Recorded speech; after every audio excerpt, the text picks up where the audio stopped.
super secret location deep within the mountains of Colorado, it's time to strap up, strap in, or strap on with your host, Shenanigans in One Shot. It's From the Ashes Radio!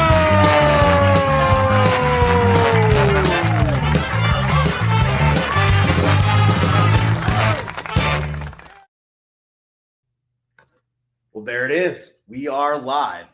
Folks, you have no idea how close this was tonight. It almost did not happen for a variety of reasons. Number one, when we got up to the studio in the super secret location and got to the underground bunker, we found out the Wi-Fi wasn't working.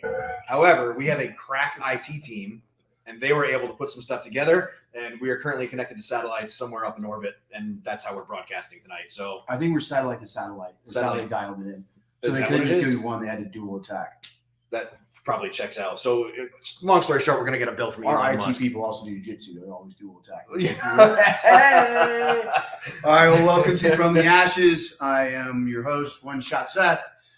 This is our co-host, Robert Shenanigans Williams, and our co-host for the evening, Which never happens.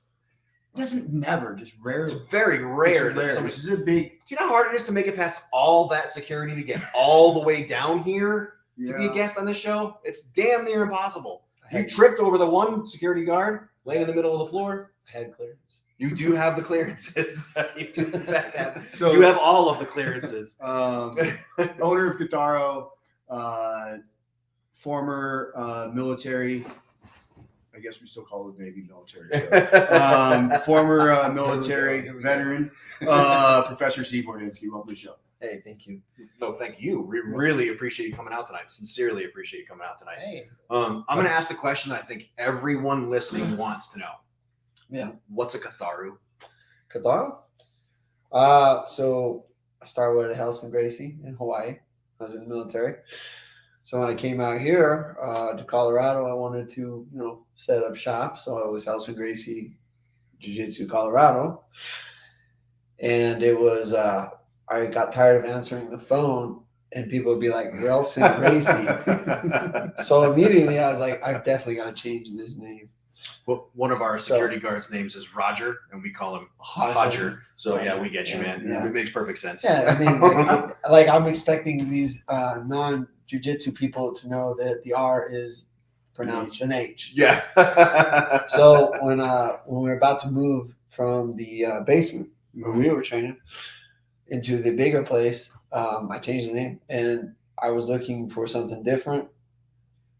Well, Helson used to say water is purest, closest to the source. And I remember that because, when I went to Brazil to train with for the competition, for the Worlds, when they used to do it out there, I went to go train with Grandmaster Leo Gracie, and he would say, like, train with me would be the best, but if you can't, you train with my sons. Water is purest, closest to the source is what Helson would say. So changed my logo from red to blue, put the griffin in there. We kept the griffin because that's from like Greek mythology. So it was like guardian, protector, treasurer, knowledge for the gods is kind of what I guess it means. And the Greek word for pure is katharo or katharos. So katharo jiu-jitsu, pure jiu-jitsu. Well, thanks for clarifying. Appreciate it. That is not a linear path that I would have gotten to without your explanation. So thanks, man. Yeah. And the triangle, balance of mind, body, and spirit. I think I did know that one. Yeah. I did know Yeah, that. I kept true. That's what keeps me true to the Gracie lineage is I think having that triangle present in my logo. So that's how it came to be. You kind of knew that, though, right? Yeah, absolutely. You didn't know that? I don't know. I did. Not the name of the academy, but yeah, I did know the triangle. Okay. I've heard it before. I believe you. Live in-person interview. Yes, it's exactly right, Stack. You're exactly right. We talked about jiu-jitsu on here a lot. A lot. And tonight might be where we do the most. But bringing on Steve, like I talk a lot of different times. I've had this conversation actually, I think with you in the last week, with a couple other students, and a lot of people have that like, what does it mean to be a black belt? To me, at least, right? They're like, you see, certain people would be like, that's a really good black belt. Well, I always could like there's people that have a black belt, maybe even they've won a world title, right?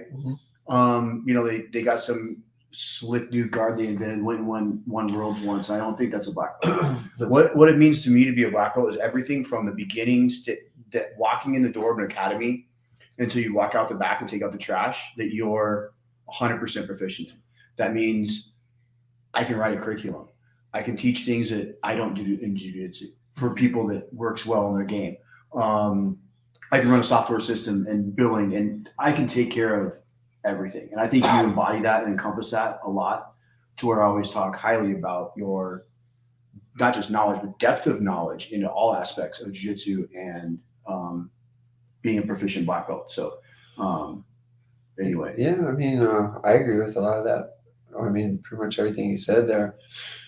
And you're talking about like the systems too to run your academy, Yeah, and stuff like that. So I think one of the things is it's unique about our system is when you get to a black belt, they call you what, professor, right? That's Mhm. just translated. You're a teacher, Portuguese, right? But like, I think that doing that, being like a professor or whatever, you're a professional. How you do one thing is how you do everything. Mhm. And so I agree with that because I've had to put like systems, but the military is what helped me figure out my business. I just put SOPs together, everything together. Just took what I learned in the military and said, this is what we're going to do. But I think being a black belt is being a leader. I don't think a lot of black belts take that on. And in our system that we came up in, you tested for the black belt, right? Mhm. You taught the self-defense, but you were becoming a teacher. It was like a teacher like program is what it was originally. So I think if someone doesn't want to be a teacher, then they were stuck with like just the black belt with the white bar, Yeah. not the red bar. So I think a lot of people, have their own way of doing it now, but I like that methodology. I like the way that it kind of brought me up and said like, oh, I have a responsibility to teach this to people, but for what purpose? Purpose was defined later on when I started teaching for my own reasons, but then I started seeing how it's like impact people's lives. Like I'm Absolutely. sure you see that too. So then I was like, I better not screw this up, and I actually better learn how to teach this better. Yeah, and I think that's one of the things I've seen. I've seen some amazing practitioners where I watched their jiu-jitsu and I'm like, damn, you're really good at this. Like all day long, where I find lots of people like that, but that doesn't make them a good, like you said, leader, but a leader in teaching jiu-jitsu and being able to show things to the masses, so that everybody can figure it out. Yeah, I mean, you got to keep it simple. It's already complex enough. Right. Right. Absolutely. And so like people who are like they say you don't really understand something unless you can, keep it simple and teach it to someone that has no experience. Like then you really know something, right? Yep. So I don't use a lot of words. And actually my first way of teaching was pretty interesting. I would just tell people, I would show the move and I'd be like, you see how I do it? Just do it like that. That was how I first learned. Okay, So so I would not do well there. So we've known each other for like 20 years. Yeah, But I- I'm going to add, and this is internet radio. This is not FM, so we don't have to worry about the FCC, right? Oh, yeah. So that was the Walt Disney version of Steve's original way of teaching. He would show it once and like, just fucking do it like I did it. Like, what the fuck is the matter with you? That's not what I fucking showed you. Just fucking do it like I did. That was pretty much. How it went, huh? I think I said that every day. Just do what I did. What's your heartache? That's awesome. I don't know when I actually. I don't know when I actually started like figuring out that like I needed to do a little different. Do a little different. I think it wasn't. I don't think it took long. It was when I opened my first academy. When I opened the basement. Yeah, because I think your teaching style changed significantly within the first 6 months of having the academy. You remember every now and then. Well, it probably happened like more than it should have, but I'd be throwing someone out there. We had one guy come in. One time he was mad about one of the kids' coaches. He didn't like one of the kids' coaches. There was something going on, and we're sitting there. I don't know if you were there that night, but it was Mike. Remember Mike Linville? Mm-hmm. Yeah, he was. Oh my gosh! Yeah. He was teaching. Oh, really? Okay. He was teaching kids class. We know And- Mike. We and- love Mike. And Jeff. And I think Jeff Urquhart, I can't remember his last name. He was there. Whatever was going on, the parent did not like the class or something. So he came down when I was teaching my class and interrupt my class. And I already knew about the situation. I was like, oh boy. And so he started like, he came in and he started like cussing and getting pissed off. Like, I'm in the middle of class and I was like, I'm gonna give you two choices. Leave on your own or I'm gonna throw you out of here. Get the fuck out of here. You know, and then I go and then I close the door and I'm yelling, get out of here. Don't ever fucking come back.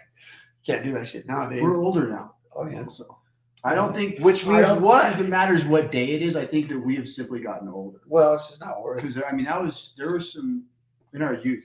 We were pretty rough in our jiu-jitsu. Yeah, we were very rough. There's also a lot of doors that got closed and things. Yeah. Some student mentorship. Yeah. Yeah, I was not that person. I was Way to drastically summarize. it was all about jiu-jitsu and building the academy. I like forgot about the people, and it was like I just got so. It's not that I do it on purpose. It's like I just get hyper focused on something, and it's like I can only zero in on that one idea until I complete that idea, and it becomes mission. It becomes the mission, and the mission is most important. So like, I got some forgiveness with like you and the guys because like you kind of understand mission, like because we're in the military, mission first, but Not everybody gets us. no, but in all sense too, like I tried to do it by myself. I would have gone a lot further if I would have like included people. That was the one thing that I didn't do. I struggled with that a lot too when I first started running the Because academy. I could do it better, right? I'll just fucking do everything, but then you're working 80, 90 hours a week, and people that are very specifically, skilled and educated in, I'm like not letting them do where they shine. Yeah. Nobody moves faster than the one paying the bills. Yeah, but that's true. Right. Like you want it to to be done now because you're paying the bill. You're like, I gotta pay this. Yeah. We gotta get to work. All right. Well, So- we should probably Yeah, get let's a little bit on schedule. Yeah, exactly. A little bit on Let's schedule. ratchet this I back. told you ahead of time we were throwing. This throw is the your schedule. show, man. You do whatever the Okay. heck you want, man. So I want to hear about Steve's military career. Is what I I'm know. interested in. So I think we should do our Carl. Oh, Yes. yeah, you want me to- Let's do our Carl, Do you want to pull it up? and then I'll pull it up, and then we'll do your military career a little bit, just Okay, a little yeah. snapshot, and then kind of how you transition and getting out and Oh yeah. started Kataro. So Private Carl. I did glance the story over while I was in the chair because I couldn't resist. I had to. I was reading it. I said It's long. It is. I It is try not to long. read them before the show because I want my reactions to be genuine when we talk about this. I was But trying man, to it's read a it. great story. But I feel like I have to read through enough of it to know which parts to be like, hey, and there's this part of the story. So Private Carl, as I mentioned before, is not necessarily always Carl. Sometimes it's Carol. Carlo. We did one. Got it. Private Carol one week was that police officer in Hi, Dana. Texas that was getting high-fived by all the dudes in the department. Talked about that. Oh, So that I was a didn't know Private that. Carol. yeah. Okay. This one. So basically, someone who royally fucks up. Yes, Yes. you're exactly it right. can even be a civilian, but we prefer it to be military. You're exactly We also right. did Fucked up beyond. the 2 weeks ago. The Air Force was testing one of their artificial, one of their AI Uh-huh. missile defense systems. Oh, that sounds right? terrible. And it decided. Have you ever seen the fucking movie Terminator? Yeah, right. Okay, it's not AI machines. Okay, so or warfare, and so this AI fucking jet thing killed off the human that was making the decisions and continued mission on, which is why we don't want to use AI, obviously. So there's So lots of different things. This week, I'm not losing any sleep over that until my Roomba stops getting stuck underneath my dishwasher. I'm not losing sleep over AI. I have to bail that fucking thing out like once a day. when your Roomba has live ammunition, I think you're going to take your Roomba more seriously. Huge assumption on your part, isn't it? Okay.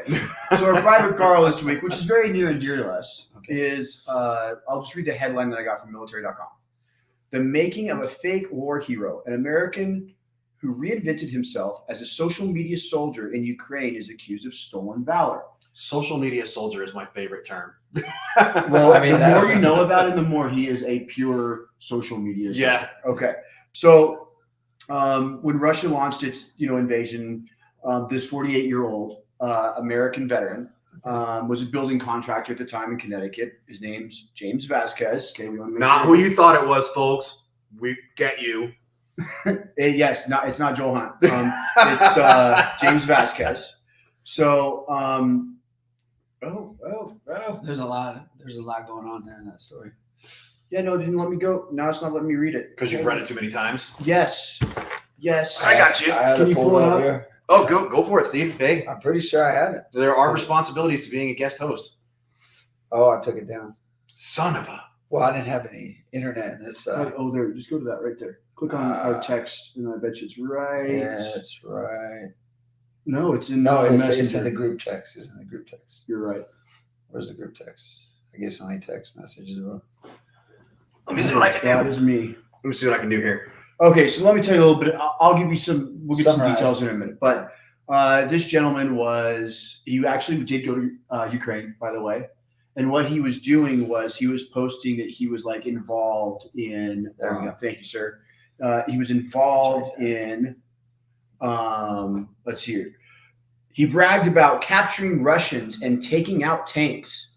He was regularly interviewed by the news media, made catchy claims, including that he imagined the punchable Tucker Carlson when preparing for battle. Was he wearing no shirt and a red bandana tied around his head and shooting a bow and arrow while he was doing all this? Don't disrespect John Ramsey. like that. we will no longer be friends. Hey. Okay, he gained more than 400,000 followers off this. So he's posting all this on social media with him in the mix. And yes, he's in Ukraine. Okay. Well, what they started finding is instead he would enter areas where battles had taken place maybe days earlier and take pictures and videos and say, let's see here. April Huggett, a Canadian volunteer who knew Vasquez, told Insider in a text message that he would exaggerate how close to the action he was, often going into areas near where there was heavy fighting and pretended he was in the thick of it. In one instance in January, Vasquez claimed in Twitter he was heading to Soledar, where intense fighting was reported to be raging. But it was later revealed that the Ukrainian army had quietly withdrawn days before Vasquez said he was heading. Okay, now There's not even a war where you're going, bud. That's awesome. Yeah, I he deployed. also- Where'd you deploy to? Arkansas. yes, he claimed he was a sergeant and that he had been in Kuwait during Operation Desert Storm and in Iraq after 9/11. Okay, here's the reality. The Pentagon He representative, was a plumber. however, told Insider that Vasquez was never deployed to either of those places or anywhere else. However, he was in the New York National Guard from 92 to 93 and the Army Reserve from 93 to 2003. So that means he has 11 years of service. Okay, now wait, here's the gimme. Now we can all add 2 + 2 always equals 4, right? He was not a sergeant. He was a private first class. In 11 years? What is that? You know how hard you have to work to be a private first class at 11 years? You have to literally pee in people's Cheerios to make PFC in 11 years. And take videos of it and post it. I just want to see what the guy looks like. It's all taken down. He's deleted all the social media. No I kidding. gotta see what it looks like. Imagine that. I just No wanna- kidding. I just want to see what it looks like. So Tell a lot how about do you, before we have to do an update on the presidential campaign, but before we do that, what is your opinion on how we should deal with stolen ballots? Me and Rob have it very detailed. It didn't work out. I imagine yours is a lot more Violent. violent. Mine's going to end. There's a reason why we're in The a jet- undisclosed location in Colorado. Me and Rob's way is going to end the national debt. Okay. Okay, so it's detailed. Steve, I don't What do know if you've heard. I am running for president in 2024. Seth is the Secretary of Secretary of Defense. Secretary of Defense. Yeah, my vote. So I'm running on a few very small platforms. I don't have a budget. I don't have all that stuff.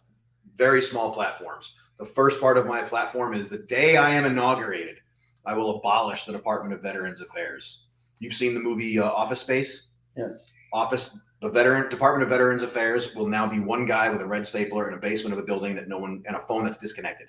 That's it. As long as you get a scene like, when they bash the That's cops. exactly right. You have to have one of those. And also, we're going to take all the VA buildings. Yes. We're not going to make we're going to make them useful. It's now homeless, homeless living quarters. Yes. So is this stolen valor that we're gonna get stolen Hang on. valor? So the next Second thing is I so will do you guys hold think on, what I hold on. should do about stolen? What I think about stolen? Yes. What did you do for stolen valor? Okay, because I wasn't sure. Because we were talking about taking out. yeah. We're gonna abolish them. Stolen valor. I always feel bad for those guys. Yes, because usually there's some nerd in grandma's Like, basement playing video games. I feel bad for them because they are trying to identify and create an identity around a lie to feel better about something that all you gotta do is go out and try to do something. I mean, Yes. you don't That you could have done, but you were too scared to do. like if you're like, I don't know, if you were their supporters, we got the supporters. I appreciate the supporters. They have reasons, like maybe they couldn't get in because they got in too much trouble, medical things like Yeah. that. I got that. But someone like that like claims that they were like special forces or in war, they're like kind of, I don't know. I think they're kind of scummy. I used to. I don't really like them. I don't like them either. But I just let people be. 'cause Okay, they're so your gonna- second platform before we get to our last. yeah. He's just like us. He goes I know. way. I told you. Second platform. What is? Legalize lane splitting nationally across the United States for motorcycles. Legalize lane splitting. I love that Seth Rodenbaugh is watching. No kidding, is he? Imagine that. I see it. And, Well, I'm trying to get into and- some comments here. and of course, so. my Secretary of Defense is going to roll out the rest of the platform. So what we're going to do for stolen valor, Steve, is violators of stolen valor, okay, are going to be publicly executed by a firing line. Oh, jeez. But we're going to sell fucking tickets. We're going to do this at halftime at the Super Bowl. Yeah, halftime at the Super Bowl, bro. Line them up. Okay, we're selling tickets, but also we're going to raise more money. We're going to auction off the rights to like put your name on the shell casing of one of the rounds fired. We're going to auction this. Bill Gates. That dude would pay a couple $1 million to Maybe he execute. doesn't like stolen valor. Yeah. Maybe he wants to drop $5 Tim billion. Kennedy. Dude, Yep. Tim Kennedy's dumping some money. Yep. I'm dumping money. So I was thinking like you could humiliate them and like kind of put them in one of those stockades. That it has a place as well. Somebody's looking at I mean, a job in the maybe we cabinet. should- We should do Ooh. that I'm before thinking- they're- Somebody's I'm looking thinking for a there spot in the There cabinet. should be degrees to this. Like there should be degrees. Like, did you hurt someone? Did you get someone hurt? Okay. Oh, did you benefit financially from it? If you benefit, this guy benefited financially, didn't he? Oh yeah, yeah. That Joel Hunt, man, he benefited a lot. All right, Big so Bro and Professor Steve, Monte Wiley, yeah, absolutely. Adam Robertos is watching. I know. Oh, Monte's, hey. Did you meet Monte when he was out here teaching a seminar? I don't think so. He's in the black belt. Very good Hey. from California. He got good, man. I That's know. how I roll with Dude, look who's in the green room. I know. We should oh grab my her. God. We should grab her. Okay, Let's do it right bring now. Allie in now. Yeah. It's like, whoa. Dude, everybody's early in here. Yeah, I know, man. Hey, Al. No audio. There you go. Allie says, "Yep, what's going on?" No audio. Oh, How about now? Now we got you. You're Yes. good. Okay. Whatever button you just hit, it worked. Yeah. Cool. Hi. Hey, Al, how you been? I'm good. Hey, new guy. This is Steve. I'm the FNG now. Yeah, you are the FNG. Yeah, Yeah. you sure are. He was working hard to gain a position with the Secretary of Interior. I've been listening. I like the stockade You should idea. change that. It sounds like torture. The torture department. Isn't it? Isn't it? So, You know? how was your what did you have tonight? You had a thing, a town hall. Yeah, it was a zoning meeting. I live the property that abuts mine is conservation land, and then 2 houses down, they're trying to build a duplex, and so we're all like, no. No, we are like, sorry for you, but and I know the person. I'm actually friends with the owner's daughter, and I'm like, listen, if we say yes to this now, who's gonna stop? Because I'm on a hill, and so you look down, I'm gonna have it's just no. But anyway, so let's talk about How much we've missed you? Yeah, I missed you guys too. Listen, life has been crazy. You I were actually, watching that radio show of yours. yeah. Did you watch? I absolutely did. I made a lot of smart ass comments and made fun of you for a couple hours. Oh, you did? I Aw, did. It was a I good love time. you too. Yeah. So, you know, and I have this whole thing with misinformation in the veterans community, right? Like you guys know, like I hate misinformation, and I think it's because, you know, the four of us walk into a VA for the exact same thing. The four of us are going to have four different experiences, Yep. and I think that's why veterans don't even listen to the professionals. So I made a TikTok the other day, talking about why you shouldn't lie to the VA, right? I had a guy, he came to me, he said he wanted to file for post traumatic stress because he was aboard the USS, I don't know, Rodriguez. I don't remember the name of the ship. He was aboard the USS Rodriguez. And while he was on the flight deck, a bunch of his buddies, they were getting ready for the planes to land and a wire snapped. And when the cable snapped, it cut a sailor in half. Half of that sailor goes overboard and the other half is like flopping on the deck, right? Traumatic. So he wanted to file for it. So when you file a claim, it goes off to the record center, and they will corroborate and research if this event actually happened. Like the Battle of Fallujah, it's like, oh yeah, I was here, blah blah blah blah blah. They're gonna research and make sure that this actually happened. Okay, so this sailor is aboard the USS Rodriguez. It's not a real ship. I'm making it up because I don't remember the name of the ship, so I don't want people in the comments like it's not a real ship. I know that. So so he files a claim, and the VA comes back and says, yes, while this was an actual event, this happened in October. And no, I'm sorry, this happened in November, and your guy ETS'd in October. So he wasn't even aboard ship when the incident happened. Therefore, PTSD is denied. Oh. Yeah. So real event. He still had comrades aboard the ship. So they're like, holy shit, did you hear what happened to Sailor so-and-so?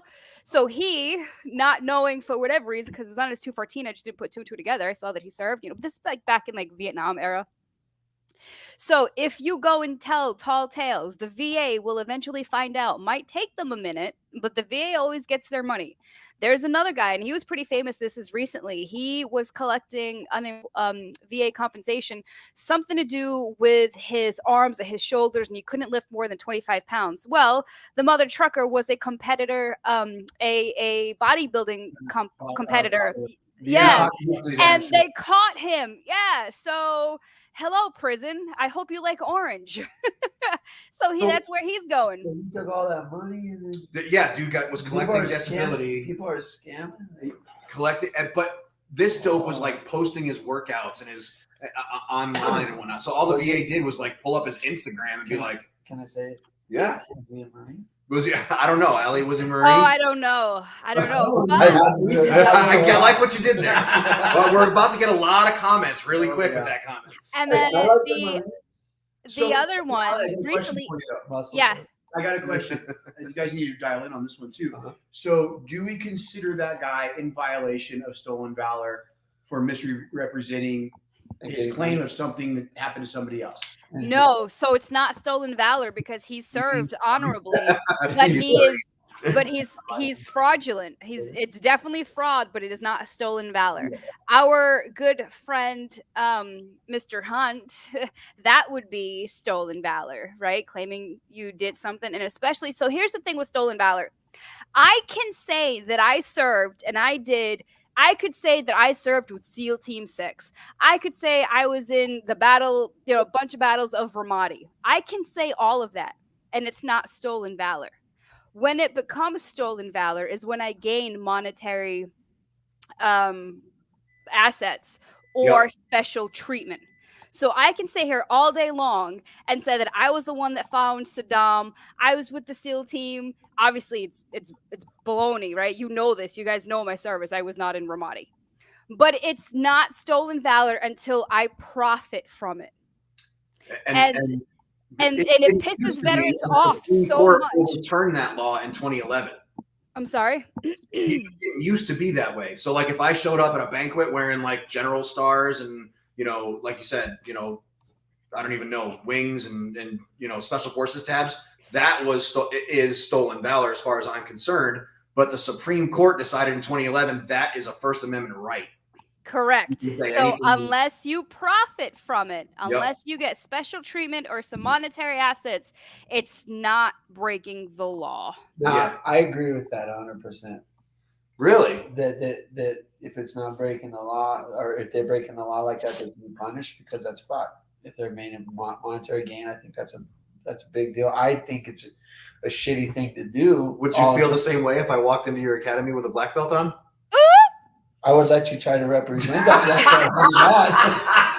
That ain't happening. Hey, see, that's how I operate. I was like, you could say what you want, but when it's time to, muscle put meets it- road. we'll see. But like people that talk like that, it's just I feel bad for them. I feel bad when they say something like, because they have nothing to show for in their life.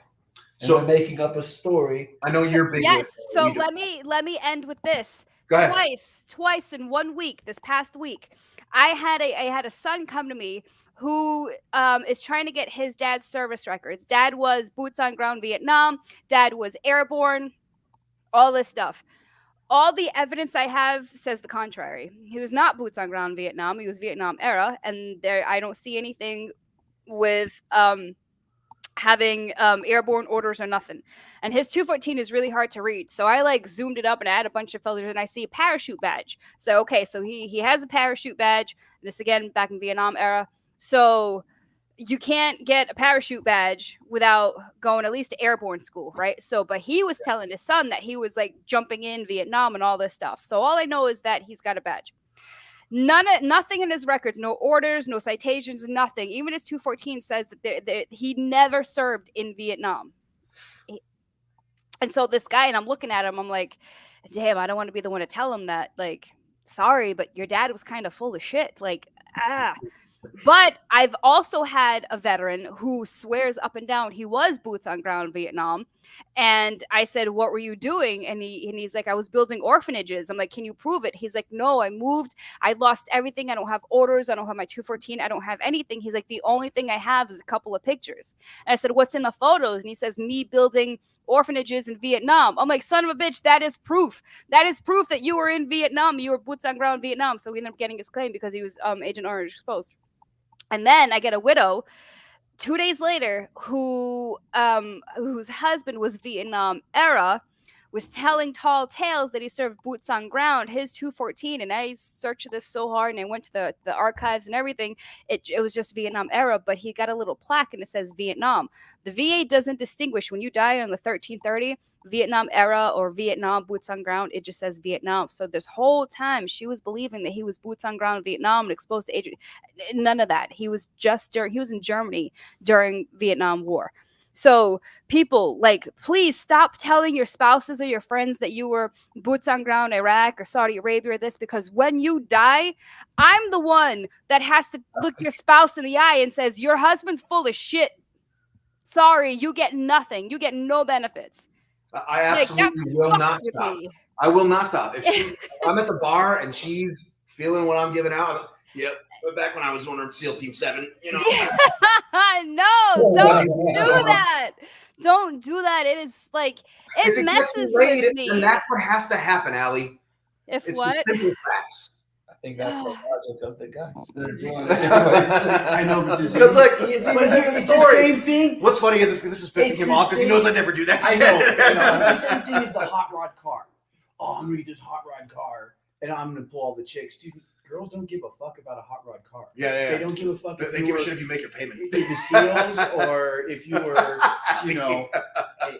I mean, if you're on a Harley, if you're on an Indian, I'd be like, hey. But if you're in a hot rod, What about a Honda? I mean, geez, Allie, lighten up a little bit, would I'm you? sorry. power when they Chicks vibrate. like Hondas, okay? I mean, I ride because it vibrates, So other than that, Wow, it really We hurts. should have you on. Look at all my friends. Truth. What? Man, fuck you guys. But dude, in the story of that guy, he was using that to, Yeah, get laid. yeah. He was saying those Isn't that stories. stolen valor? Wouldn't everyone? I would That's too. why he's doing it. Yeah. So that's why I said I want to see what this bozo looks like. Every story starts with no shit, no lie. There I was. Yeah, there I was. Yeah. Yeah, knee deep in hand grenade pins, completely inverted. How did I know I was inverted? I was inverted. That's probably the funniest thing. Oh man, Allie, thank you Yeah. so much. it's so good to see you. Life is busy, especially on Monday nights, but I'm glad I was able to get on here and talk some shit with you guys. So is everybody else, apparently. So yeah, it's good to see you, man. So, Likewise. hey, go spend time with the fam, and thanks for taking a few minutes out to be with us tonight. My pleasure. Always good to see you, boss. Bye, guys. Later. Close that. And So then she shoot works for that. the VA, huh? No, she works for the city of she's- Taunton, Massachusetts. But she's the She's a- one who researches. She's a VSO. Okay. So basically, like the person that helps unfuck your claim when you're either transitioning or you've been out for 50 years and your shit's a mess and you need to make a claim for compensation or benefits or something like that. Late night commercials. Yes, but Kind of she's sad. actually except for she's not one of those. If you Fun was fact, she doesn't actually charge for But it. she doesn't charge for it. Oh, It's very wow. different. It's not one of those like law firms that's trying to take 30% of your fucking disability for 10 years. She just does it. that's pretty cool. One of the things we have learned since we started this show and have spent all our time finding resources for veterans is that veteran service officers, the people that do your claims and whatnot for you, 90% of them are volunteers. Oh wow. In the city of Killeen, Texas, outside of Fort Hood, the largest military installation in the world, there's one VSO. One. That's a lot of So work. we have created a goal of we are going to bring attention to this problem with the VSOs and we want to Increase shine some light numbers on and that. Get some actual positions where they're getting paid and they're doing work and squaring some people away That's pretty cool. to help. I mean, but that's just that. I mean, you got to think like that's the So that's beginning probably- stages of the failing VA system. Well, I know that we both do a lot of work with like We Defy Mm-hmm. and What a great organization. Why don't you tell everybody who's listening what We Defy is, because we've had a couple people get signed up for Jiu-Jitsu yeah. because of it. Well, I think we put jiu-jitsu, if you're like a We Defy school, accredited school, that you are, helping with these vets, because they're paying for a vet or a combat vet to come into your facility and train with you. And we know what jiu-jitsu has done for us.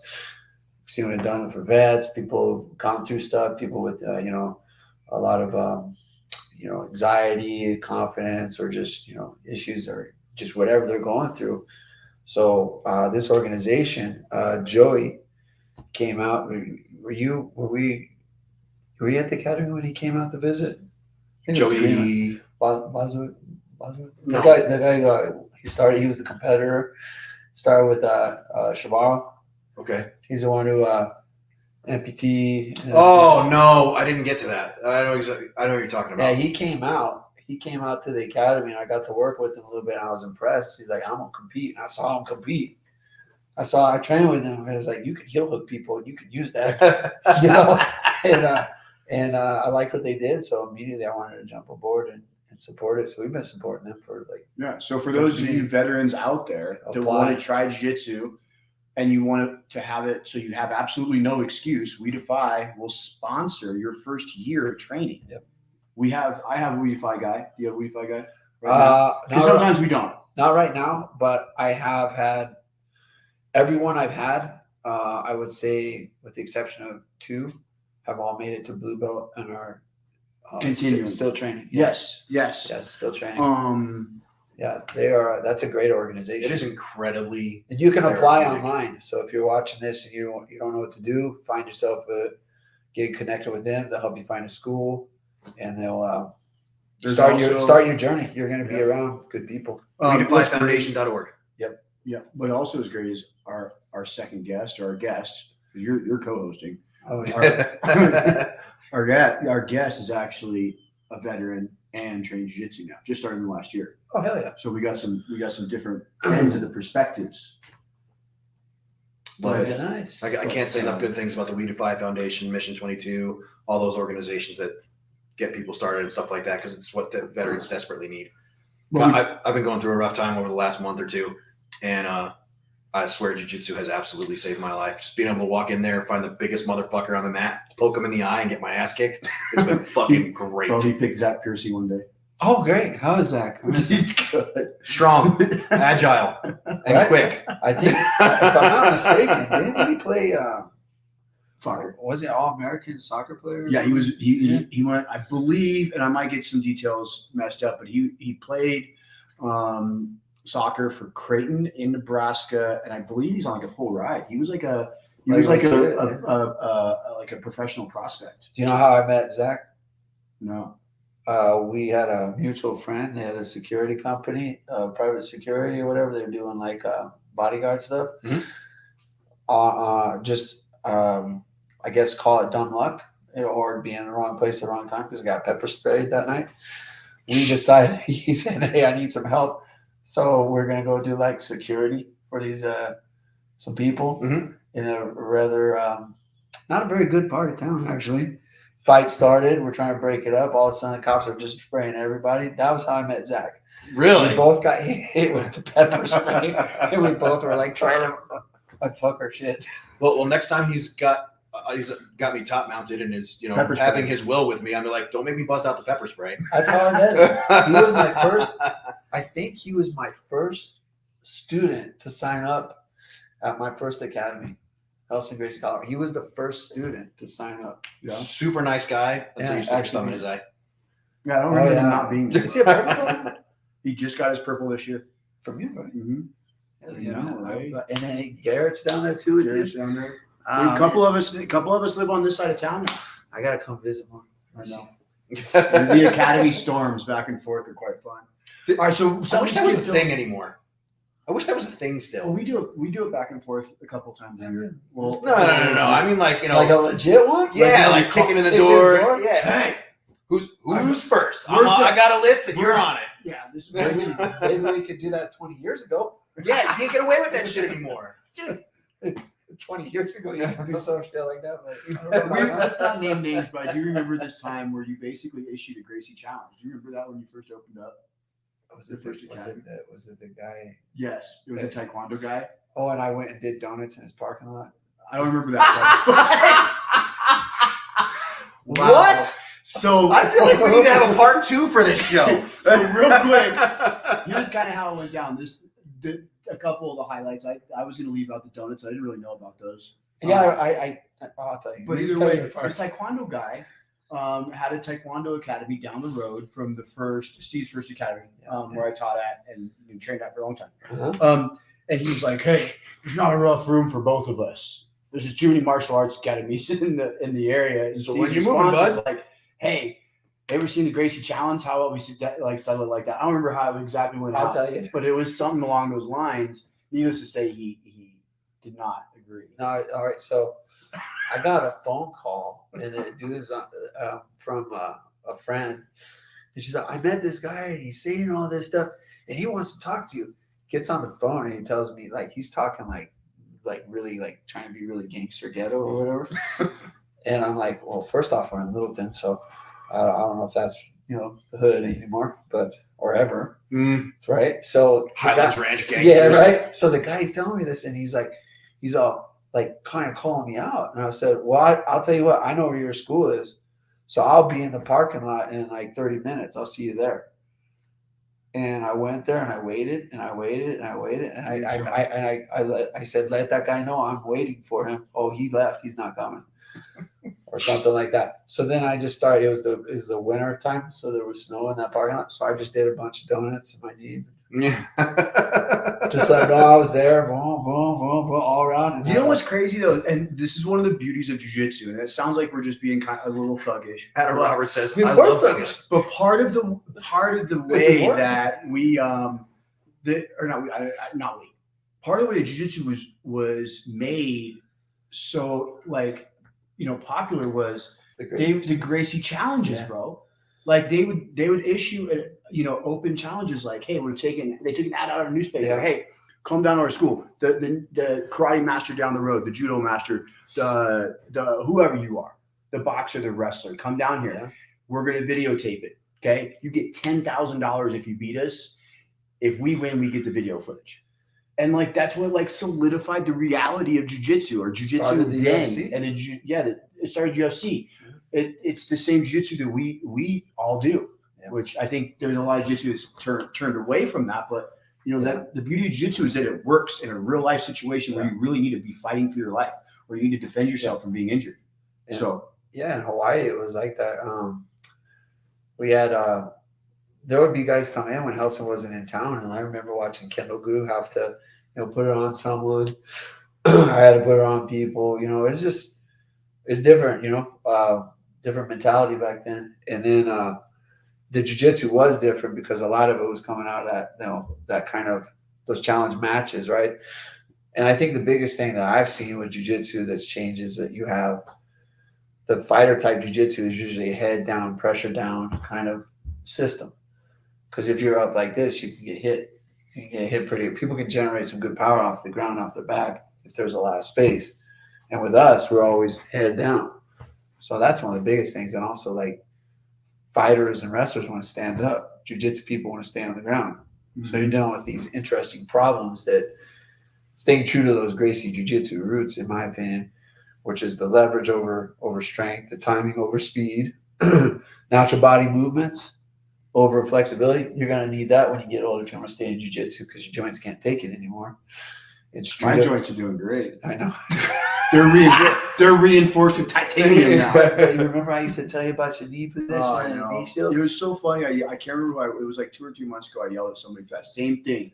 That knee slice with the knee that comes down. Okay. I'm like, will you please stop? Do you see these knees? I'm like, and you just want to scream. Don't put yourself through this. Like, right? I mean, I saw it, because I had experienced it before too. But the thing is like the street effectiveness is the one element that I kind of got away from when I wasn't training fighters. That over the last 3 or 4 years, I've been training fighters again. And it's brought that back into my game. Those 2 elements, street effectiveness, natural body movements, and holding down these guys who want to get up, make the jiu-jitsu better. Yeah. All right. So usually when we bring a guest on or even a co-host, we always talk about their military service in the beginning, and we glossed right through that. So let's do that portion real quick. We'll bring in, we'll go back to where we skipped over. Then we'll bring in our guests. We'll do our closeout stuff. But let's talk about your military career. What did you do for the military? So always wanted to be in the military because my dad, grandfather, like they're all military. Well, most of the men in my family were all military. And I just didn't really, I just kind of said early in my age or when I was young that I wanted to be military. I wanted to go in. I was thinking Army or Marines, like whatever, I just wanted to serve. And my dad planted the ideas like you should go in the Navy and you should try out for the SEALs program. So I had that ingrained in my head when I was a kid that that's what I was going to do. But then as I got older, I didn't really care about that anymore. I just wanted to go and serve. So I have asthma, still do. So when I go to get signed up, I go to the Army first, and because my dad was in the Army, so I'm like, well, I'm just gonna do what my dad did, And I checked the block that I had asthma, and they said no. So then I was like, well, all right, let me go to the Marines. And I, stupid, right? I checked the box again. Just quit checking the box. That's what I did. Because I was starting to run out of options.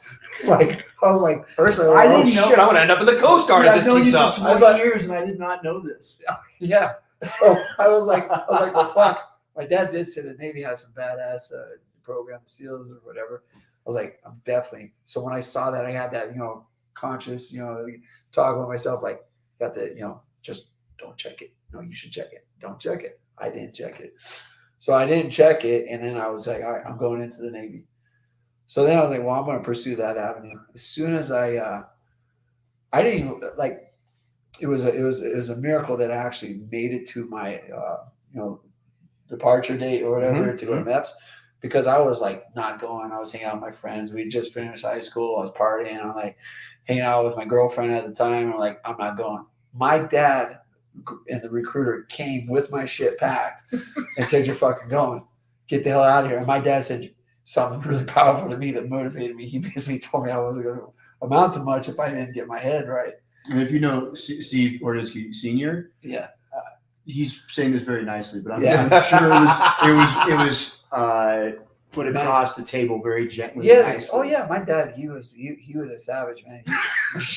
But I'm so glad he was because Absolutely. he was real. You know, he didn't pull things. You know, he raised us right. And so I go to the maps and I'm like, all right, well, fine. I'm in. I get shipped off to Great Lakes, Illinois.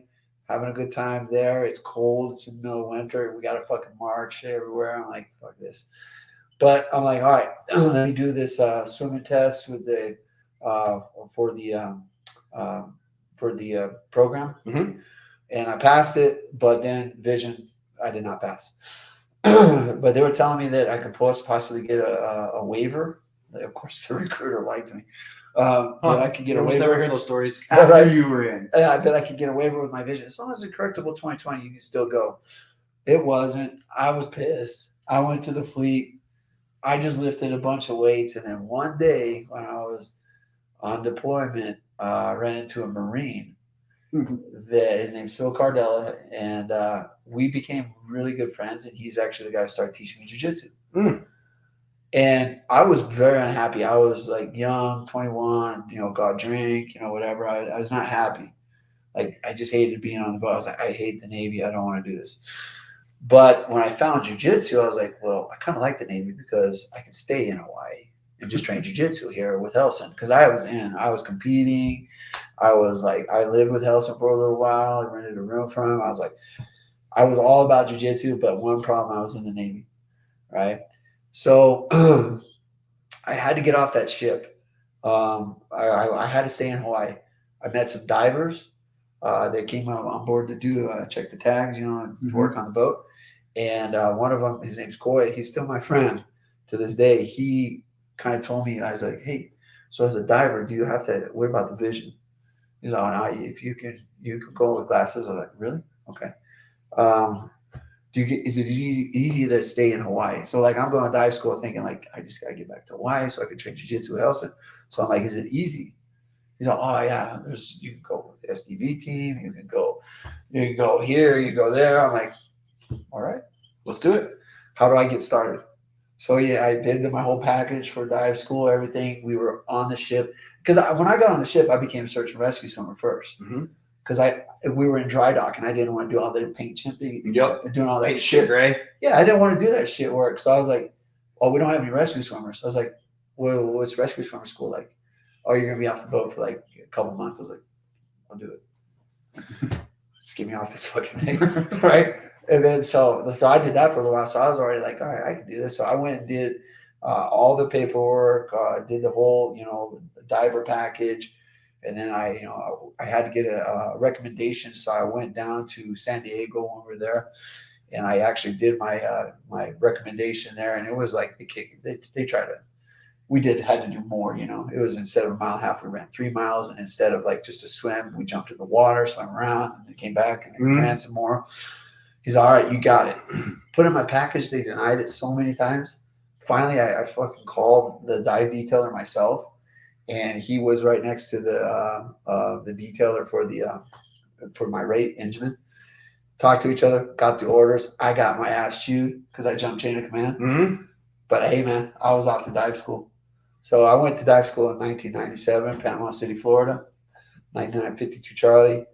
We had, I think we probably had like maybe 70 people that started with us. But we had like Army divers as well because they were the combat Army They divers. weren't good at diving, were they? Well, you can He say goes, well. well, they just had different jobs. Like they got to do more of the tactical stuff when we were going to dive school. So that was cool. We were classed up together though, and we had like 1 or 2 Coast Guard divers. So the dive school in Panama City, Florida, it's mobile diving salvage unit. One was my first one, but what is it called? Man, I don't think of it in a second. But the school in Panama City, Florida, where they all go to, where we all were there, they put Coast Guard. They have civilian divers that go through part of the training. That it's primarily Navy. They have Marines that are there doing the rebreathers as well. And so we got through it, And the whole time, it was so cool when I went to dive school. Now, mind you, there's no jiu-jitsu around really anywhere. I'm a blue belt in jiu-jitsu. And I showed up, and there was another guy who did a little jiu-jitsu. So we linked up, and my dive instructor, he was learning Kempo karate, and he wanted to learn a little bit of jiu-jitsu. So I would go on the weekends and train with my dive instructor and the CEO of the dive school, because he did a little work with the Gracies, and he was a big rugby player. Yeah. And we would just fight. And eventually they gave me a key to the fucking dive school so I could go in and use the mats Wow. to train. And he told me, he said, if you graduate first in your class, I'll cut your orders back to Hawaii. But I did not graduate first in my class. I graduated second. And I got orders back to Hawaii. But, that was just the beginning, because once I got back to Hawaii, I was a diver, and I had a lot of time to train. Really? A lot of time to train jiu-jitsu. So it sounds like it'd be a cool job. Yeah, get up, go do the dive job. Once it was done, I was back to train. I trained like 3-4 times a day. Good Lord. Yeah, because we had the morning PT session, which I was like, all right, I had a couple guys that want to train with me. Lunchtime, we had a couple guys that want to train. And then in the evening, I would stay until it closed. I would be the first to show up, sleep on the mat. And then as soon as people showed up, I'd start training, and I'd close the place every night. Sounds like an awesome job. It was. Diver gave me that freedom. And then I started the all-Navy dive, or not the all-Navy dive team, but the all-Navy jiu-jitsu team. So I could get more leave. Because I need more leave to compete. Yep. I need more leave. I didn't want to miss these competitions. And my buddy, Tim, he told me you could go to MWR and you could start a team. I was like, how'd I do it? I started the all-Navy jiu-jitsu team. And that's how it went down. And I stayed out there. So I know parts of that. And now you're stuck on a fucking leather couch with us in a basement. Nice job. Huh. Hope you feel good about yourself. The yourself. couch doesn't quite look like that other one. So We're good with this. we're good. The background's a Mine- little different. Do you want to introduce our? I was just going to say, let's bring in our other guest, and then we'll close out all together. Yeah. I pre-warned both the guys about how we close out, so hopefully they don't fail miserably. But He does not look like he's got something good for the safety group. I'm just saying. So sticking on the theme, we got another jiu-jitsu student. He's an Army veteran, so obviously me and Rob like him more than you. I got along with He him. also has gotten out, and he started his own business. So Oh, yeah. we're going to talk a little bit about Yeah. transition and starting your own business and so forth and so on. What's going on, guys? How you doing, buddy? Good. Thanks for having me on. Absolutely. Good to have you here. So I already said it, but let's start off. Just give us a little quick snapshot of you and your military career. Yeah. So went in 2011, kind of late, and I got through college, did all that, went to the workforce for a while, and just there was always that bug in the back of my head, especially after 9/11 and all that. So I had my degree. So kind of the plan was like an OCS type route, because I tried the ROTC thing in college and fucking hated every officer I met that came out of that shit. So I said, that's not going to be me. So I said, if I ever do, I'm going to enlist first. So that's what I did. And my recruiter in those meetings basically was like, hey, look, both wars are still going on right now. It doesn't matter if you're active duty or guard, you're going to go. So if that's really what you want to do, it doesn't really matter. So I didn't know any better. So I just signed up for the guard and infantry, 11 Bravo, straight up, and went to Fort Benning. Came back to my first unit here in Colorado, and we had within a few months our first deployment scheduled. It was a PRT mission to Afghanistan, and started getting money. Guys were going to schools, this and that, and then lo and behold, it got off ramped, and that happened 2 more times in my 6 years. So never got to go, never did the real thing. Just did a lot of playing in the dirt. Did a lot of shooting. You raise your right hand. Don't discount it that way. You raise your right hand and step forward. Don't. I did that, but and that was one thing I always struggled with meeting combat vets, because we had combat vets in my second company. When I got promoted and I got my E5, there was a ton. There was some Rangers, there's Marines, there was everybody kind of gathered in this unit Charlie company, and it was fantastic. I had some of the best training.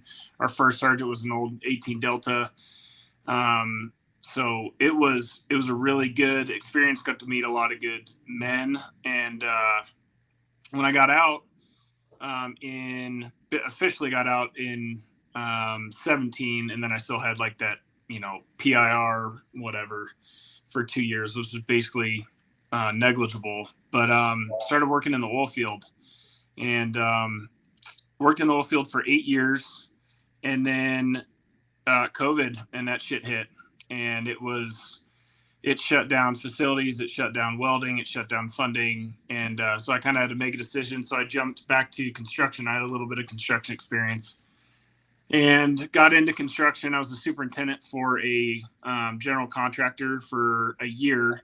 And in that year, I decided to start a side hustle and bought 2 dump trailers. I called it ASL Dumpsters. It's the acronym stands for my 3 kids, Amelia, Sloan, and Levi. And, and our slogan is locally owned, veteran proud.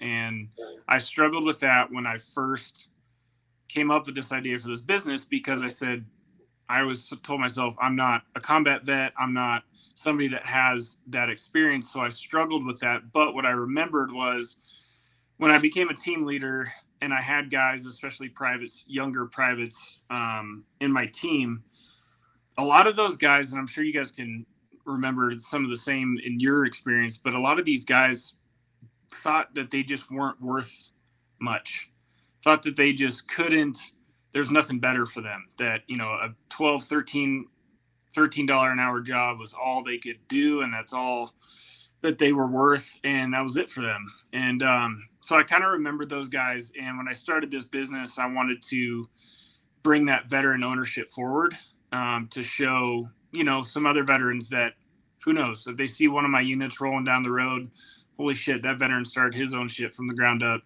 maybe I could do it.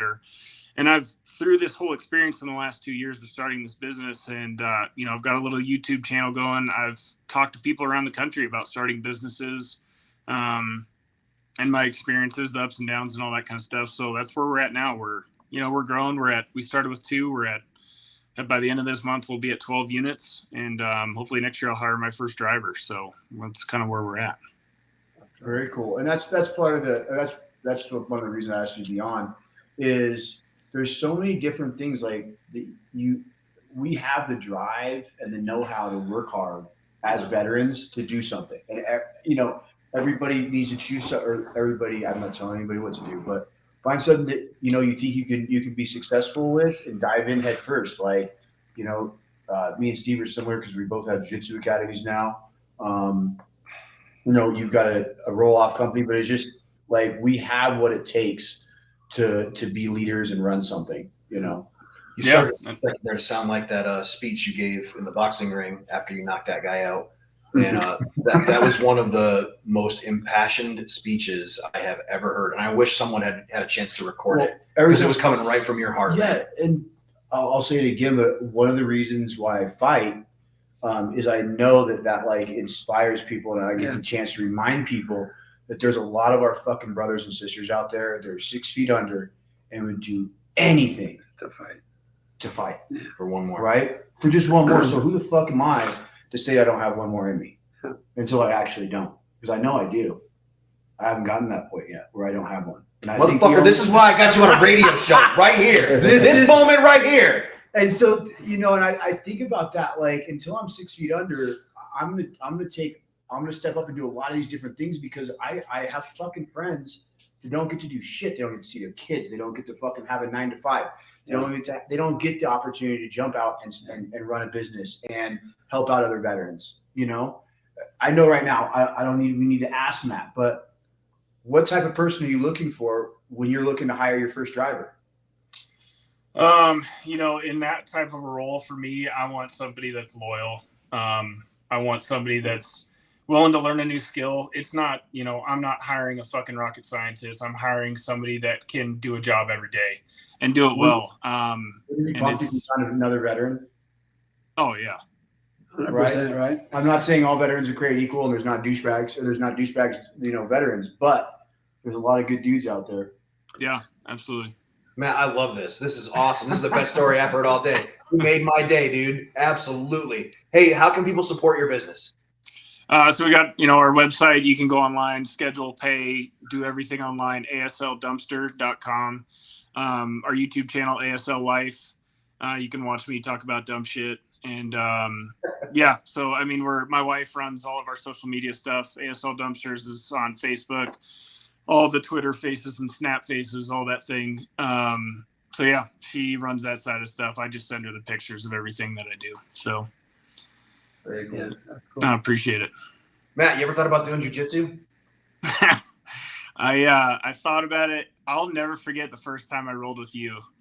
I'll never fucking forget. Oh, here we go. It was the breath, wasn't it? You can tell me. No, it wasn't the breath, it was the belly. And we were practicing mount escapes, and I go in top mount, and you were like, my knees wouldn't touch on both sides, which is weird for me because I'm a bigger guy. Yeah. And he looks at me and he goes, just pick a side, dude. I was like, all right. So it was hilarious. That was the first time I ever met you. But yeah, you guys were talking about Zach. He's my neighbor. He lives right behind me. Once I started, yeah, I will. Once he and I started to become, a little bit better friends around here, I was telling him how I've always wanted to get involved and learn this art. And he's like, dude, just quit talking about it. Just come in. So I did. And met Seth, met a bunch of great dudes. And it's honestly, I will say, if anybody's out there that's kind of on the fence about joining something like that, whether it's jiu-jitsu or something else, it has filled a huge gap in my life with the brotherhood and the camaraderie and the teamwork. Because me being a business owner, I'm alone all day. I drive around, take phone calls, and do everything alone, right? So it has been a huge lifesaver for me, for the team aspect and the challenge of it. Just going to get your ass kicked every day is humbling. So I love it. How long have you been doing it now?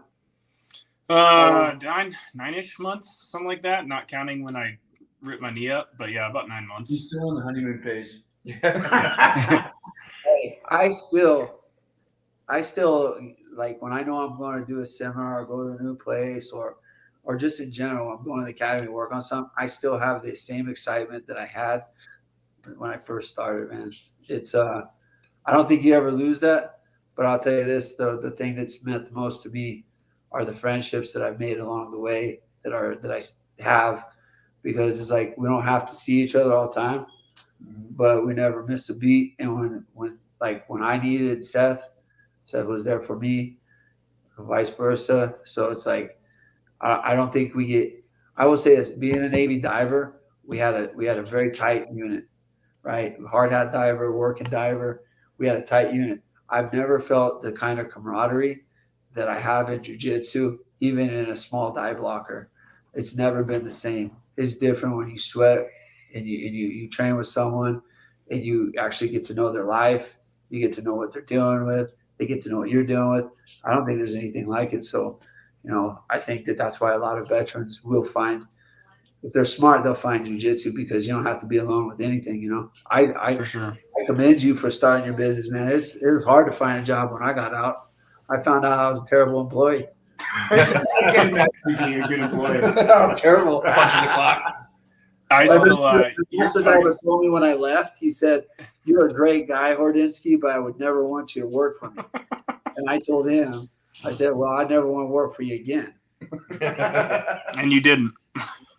No, they thought I was going to come back in. I was like, "Fuck that." I think one of the things that helps us veterans out is the 100% safe near-death experience we have every single time we're on the mat. Mm-hmm. Right? I could sit to this nasty rear naked choke, yeah. Right? And you're in a legitimate near-death experience. If I don't want to let go and I just keep choking for, the next hour, you can die. But it's 100% safe because you have this incredible trust and respect with everybody inside. Yeah. With a little tap on their arm, they're releasing your near-death experience. You basically, unless we're talking about Chris Carter. Well, with a choke, you have someone's life in your hands, literally, right? Agreed. So it's very, there has to be a trust. Right? Do you know our friend Chris Carter? I don't think he's gotten to meet Chris Carter yet. I'd like to introduce you one day. He's a student. And the way you're doing that, it sounds like I better bring my mouthpiece. Yes. Definitely. He's mine. And your rape whistle. Is he a big guy? He's not small. He's not the biggest. What is it? We call him the vanilla gorilla. Oh, jeez. He's not young either. Yeah, he's old and crusty. I love You him. know what I learned? I learned nowadays. Mhm. I don't have to roll with everybody. No, oh man. But like, But if I do, I grab their hands and their wrists and I shut down their damn. Oh my wrists. God, that's what Adam just said. Rob Yeah. loves wrist locks. Try that next time, Matt. That's what you do. Adam said he likes wrist locks because really Adam just likes wrist locking. How do you block a listener? Can you do that? How can we do that? I don't know. I don't know. I have to do some investigating. All right, man. Make it happen. So let's close out our safety brief again. Most generally, when we do a safety brief, we do it on what? Fridays, right? So we got to remember that this is a Monday safety brief. This is for the rest of our week and our weekend because you guys aren't going to see us again until Monday. So It's got to last. does anybody have one ready to go right now? Matt, you want to start us off? Yes. I got one. Fucking handle this. So I don't know if you remember, there was probably 7-8 years ago, there was an accident where a former NFL player who owned some property was backing out of his driveway in his truck and ran over his small daughter. She was about 3 years old and killed her. So you can imagine in my business where I am driving and transporting trailers all day, every day. That story has stuck in my head since the first day I heard it, but way before I ever thought I would own a business. So if you guys, especially, it doesn't matter the weather, but especially in the dark, if you're backing up a trailer of any kind on your property or somebody else's or anywhere, roll your fucking windows down and turn your radio off. Just it honestly, whether it's a camper, a dump trailer, it does not matter. If you're backing a vehicle, especially with something attached to it, roll your windows down and turn your radio off. Makes it that easy. That's a good I one. like that. Chapter That's a real fucking good one. 6. See? Steve, what you got, bud? Stay off your phone when you're walking in public. Oh, you fucking smacked? I'm serious. Or you might It's the walk, safest or you- safety briefing I've ever heard. or you might walk into a fucking pole. You know, or walk into the street. I've seen it. Walk into the street and almost get ran over. I saw that on 16th Street So- once. Oh, yeah. So put your phone down when you're walking in public. Oh, man. You want me to go or you want to Rob, go ahead. So lots of people are taking vacations in the summer. Lots of people are going to places like Yellowstone Park, up in Montana, Wyoming Ooh, border. I know where you're going. While I do love to see the stories of people attempting to pet the fuzzy cows, do not do that. Do Don't not pet them. attempt to pet the fuzzy cows. Once a week, you get a story out of Yellowstone where, a young woman from California attempts to pet a buffalo or a bison and is Always California, I too. think it's California. well, I don't know, land of Okay. fruits and nuts. Anyway, Damn. Oh, those are all really good. I guess. This one's probably. You having a hard What was time? you doing Oh, about yeah. takedown stuff? I had a few different things. Where's the music? Yeah, exactly. The Jeopardy music. I don't have one. How to safely do a Who takedown. hosts a stuff. radio show? No. I had a couple this afternoon. I'll bet you did. If you were going to tell Cannon not to do something today, like when he's shooting his bow, what would you? Ooh. Hey, make sure there's nothing behind. Here we go. Whenever firing a weapon system, make sure your backblast area is clear. Make sure everything in front of you want to hit, and make sure you're using the appropriate ammo. Good one. Good one. I bet there's a story behind that. There is, as a matter of fact. Oh, that sounds I great. almost shot an arrow like a month ago. Oh, jeez. It wouldn't have hurt that bad. Come on now. Bad enough. Ladies and gentlemen, this has been From the Ashes on About Face Media. This has been by far one of the favorite shows that I've done in a long time. I can't thank you enough for listening. After I edit this tomorrow morning, it will be hung up on Spotify, Apple, all those cool places that you can listen to it. Go ahead, what? Real quick, again, thank you, Matt, with ASL Dumpsters. If you guys need to roll off, hit them up. If you're interested in jiu-jitsu, look up Kataro Jiu-Jitsu Academy, Zenith Authentic Brazilian Jiu-Jitsu Academy. And also, if you're in Connecticut, guess what? You can go to this place called Jiu-Jitsu on the Go, and you can look at some really good jiu-jitsu from Steve and a lot of other instructors. It's an amazing platform for all. I know there's a lot of listeners across, we're international. So there's a lot of people that aren't in Colorado. So if you're not in Colorado, Jitsu on the Go. It's an app. Check it out. iOS, Android. I'm interested. That's what I'll be doing after this show. All right, Jeff. Folks, it's been great. Thank you so much, Steve. I can't thank you enough for making it to the super secret location, getting through all of that security to get down here. Well done to you. And the body. And the body? The security guard on the floor. Oh, yes. The security guard taking up space on the floor. Matt, thank you so much for taking time away from your family to be a part of the show. Ladies and gentlemen, we'll see you next week. And we have Visionary Veterans. Who do we have? I thought Molly's Miracles. Oh, we have Molly's Miracles. Folks, we have Molly's Miracles next week. I've heard of Me and Rob have taken on, we've done this once in the last couple of years. We're going to have an appropriate show for FM radio. So watch us at our best. Try to do 60 minutes of no 4-letter words. Good luck. An amazing story. He laughed. It'll be a great show next week, though. Please sign on. We're going to have to duct tape Allie's mouth shut or something. I don't trust anybody that doesn't cuss. Temporarily. Do you cuss in kids class? You can't call them fuckers anymore, Listen, Steve. I have because I was really mad at one of the kids. Wow. And I apologize, but I'm sorry you're a little fucker. no, I didn't say that. I said, I think I caught him with it. Quit being a little shit. And I looked over his parents. I was like, sorry. Whoops. I haven't made that mistake yet. I know I'm going to. But all right, It's going to come. we got to close it. We're way over. Yeah, All right. we're- Good to see you, folks. Thanks a lot for being a part of the show. Bye.